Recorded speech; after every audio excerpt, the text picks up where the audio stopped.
Welcome to Homeschool Horizons. I'm Yvette, your host. Last week, I talked about charters versus filing a PSA. At the end of my podcast, I told you that I would be talking about curriculum this week. The topic of curriculum is too big to cover in just one short episode. So for today, I will begin by telling you about my son's kindergarten journey and what curriculum I ended up using to teach him how to read. We began his kindergarten school year by enrolling him at a homeschool charter learning campus in a kindergarten program called Little Lions Club. The class met twice a week from 9 a.m. to 12 p.m. They covered reading, math, science, and social studies. My son loved that little class, and the friends he and I made there remain friends to this day. During that time, my son couldn't yet read, and he really wanted to, especially because some of his friends in that class were already reading everything in sight. I was using phonic reading books at home, which were designed for beginning readers in order to help him learn how to read.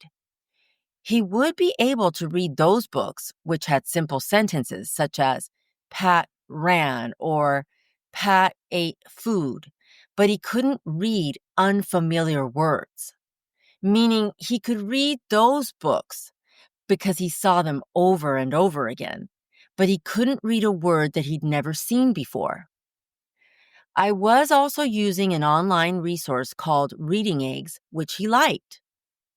My husband was also reading to him every night before bed because we were and still are big believers in reading to the kids so that they can develop a love of reading just by listening and to model correct English intonation and expression.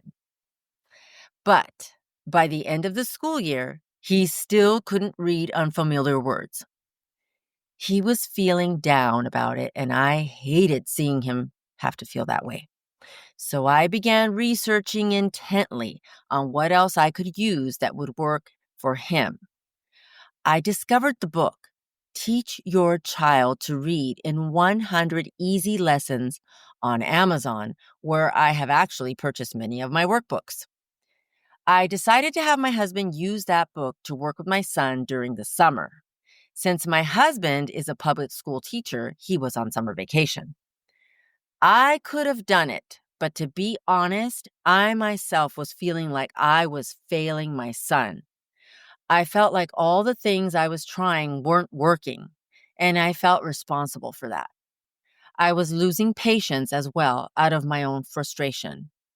I honestly believed that because my husband was on vacation, he would have the patience and right attitude for teaching our son, and I was right.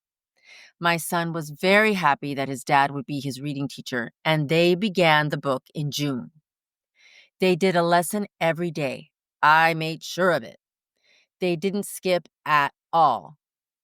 By the end of August, my son was able to read any word he saw. He could now read any book he wanted to, and he was so proud of himself, and so were we. My husband raved about this book. Now, keep in mind that he has taught 4th through 6th grade for all of his career, and teaching our son how to read was completely out of his element. He said that this book came with an introduction from the authors explaining how to use the book. He said it was a lot of information, and he had to read it at least twice while highlighting and taking notes to finally feel ready to teach the material to our son. He really liked the fact that the lessons were short enough to where they didn't overwhelm our son, and that the lessons built upon each other. So when it was time to teach our second son to read, we used this book again. This time, I was the teacher, and by the end of the 100 days, my second son could read any word just like his brother. With this type of success, I felt I needed to share this with you.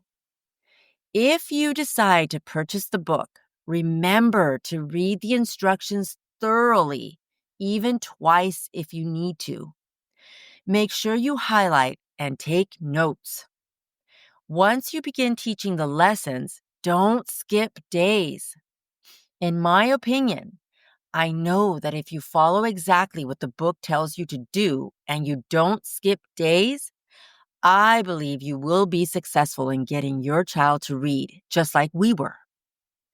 Whatever material you end up deciding to use in order to teach your child to read, the most important thing you can do is research like crazy until you find what works for your child and for you. There are many options out there for teaching them how to read, besides the one I have shared here today. Ask your homeschool friends for help. Ask around social media. Get help from your charter. Read all the reviews you possibly can on any workbook or full curriculum. Pray about it.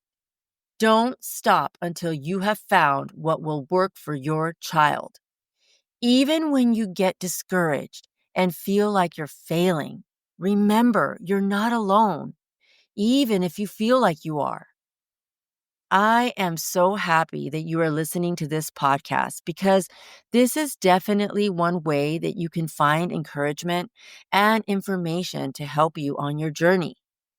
I pray that God will speak to your heart and that you will experience peace with whatever curriculum or workbook or online resource or class you end up using in order to teach your child how to read. Thank you for listening today, and come back next week because I will be talking about another resource I used during the time when my boys were little that I couldn't use with my charter, but I didn't care because it was so valuable that I did it on my own anyway. Have a wonderful week. Talk to you soon.